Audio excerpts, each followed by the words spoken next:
literatura portuguesa. El realismo en Portugal y Brasil.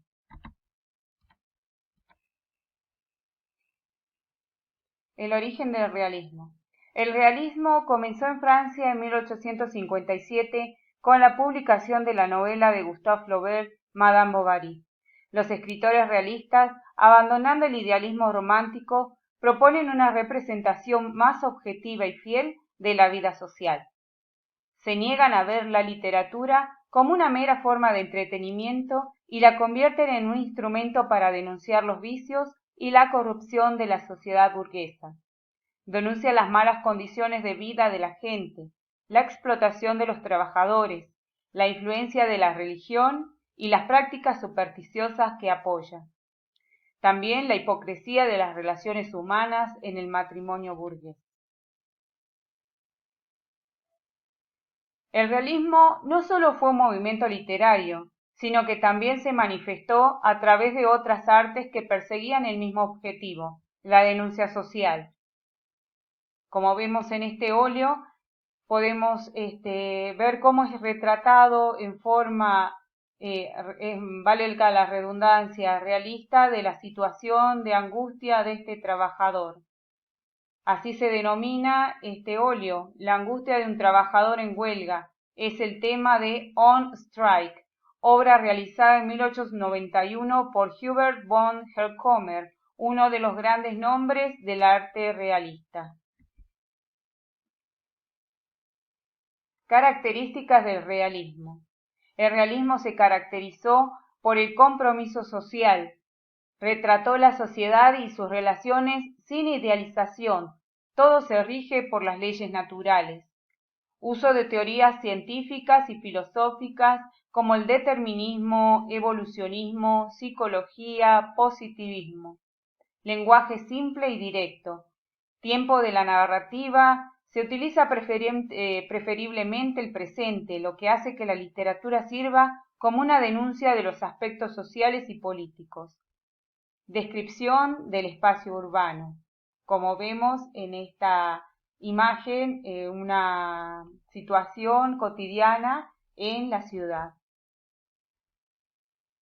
Otras características del realismo en la literatura. Los personajes caricaturizados de la gente común, retratando sus aspectos psicológicos y biológicos.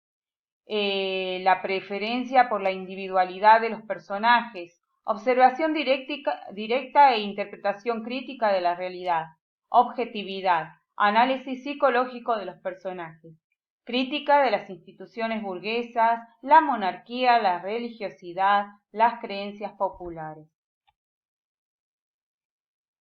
El realismo en Portugal.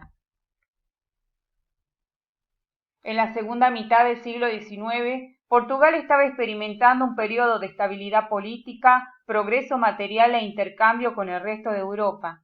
A pesar de estos nuevos desarrollos en la escena política y cultural, la literatura portuguesa todavía estaba impregnada de viejas ideas románticas, una situación que solo cambió en 1865 con la pregunta de Coimbra, que inició el realismo en Portugal.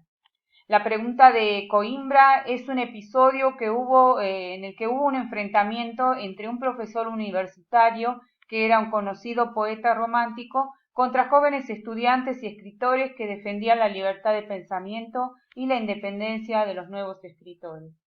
Bueno, acá en esta foto podemos ver el grupo de personajes de la época que estaban involucrados en el movimiento del realismo.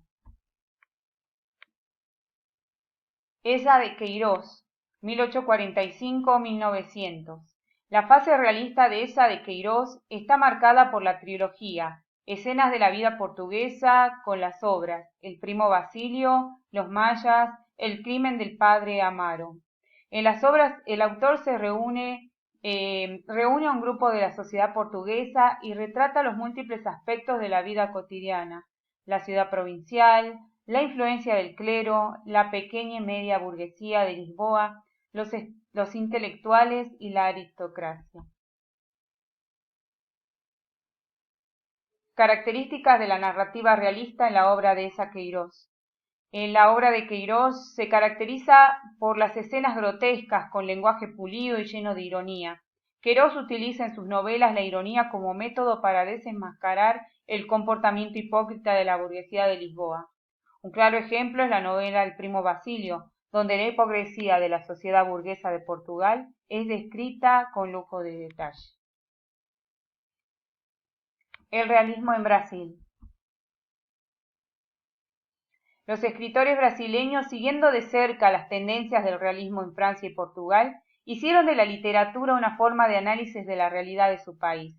En la década de 1881, a diferencia de lo que sucedió en Europa, Brasil no experimentó el proceso de desarrollo industrial. Todavía era un país esencialmente agrario, además de monárquicos y esclavos. A pesar de los crecientes movimientos liberales, fue solo en los últimos años de esa década que terminó la esclavitud y se proclamó la República. Representantes del realismo en Brasil. Joaquín Machado de Assis, 1839-1908, aunque muy humilde e hijos de mulatos, esta situación en un contexto de pasado esclavista es digno de mencionar, ya que este notable escritor fue uno de los fundadores y el primer presidente de la Academia Brasileña de Letras. Sus obras realizadas durante su período realista son las siguientes: Memorias póstumas de Brás Cubá, 1881, Quincas Borba, 1891, Dom Casmurro, 1899, Esaú y Jacó, 1904 y Memorial de Aires en 1908. Las características de la narrativa realista de Machado de Assis. El análisis psicológico de los personajes, el tiempo psicológico no lineal en recuerdos, el egoísmo, pesimismo y negativismo, el lenguaje clásico correcto, las frases cortas, la técnica de capítulos cortos y conversación con el lector, análisis de la sociedad y crítica de los valores románticos, el uso del metalenguaje. Quería acá hacer una acotación que el análisis psicológico de los personajes ya venía tomándose en cuenta en los relatos realistas. La característica de la narrativa de Machado de Assis estriba en que él utiliza una nueva técnica conocida como Stream of Consciousness en inglés, que describe en la narración cómo la persona, el personaje, piensa, ¿sí? Porque con los descubrimientos de la psicología y el conocimiento de la mente, se puede a través de la narrativa realista poder introducirnos a la mente del personaje, no solo en la descripción de sus acciones, sino también en sus pensamientos. Conclusiones. La producción literaria realista tanto de Portugal como de Brasil toca varios temas y situaciones sociales tales como la crisis de las instituciones liberales, la condición de la mujer, la permanencia del romanticismo, los vicios de la vida religiosa, la decadencia portuguesa, pero también el aburrimiento y los excesos de la civilización de fin de siglo. Esa Queiroz nos dejó la técnica del relato con una maestría sin igual en Portugal. A esto se le añadió un estilo que modernizó la lengua literaria portuguesa, impregnándola de una gracia e ironía que son marcas de identidad de la escritura queiroziana. No menor fue el aporte que le dio Machado de Assis a las letras brasileñas, tomando la característica del movimiento realista europeo y situándolas en el contexto de su país con realidades distintas. Muchas gracias por su participación.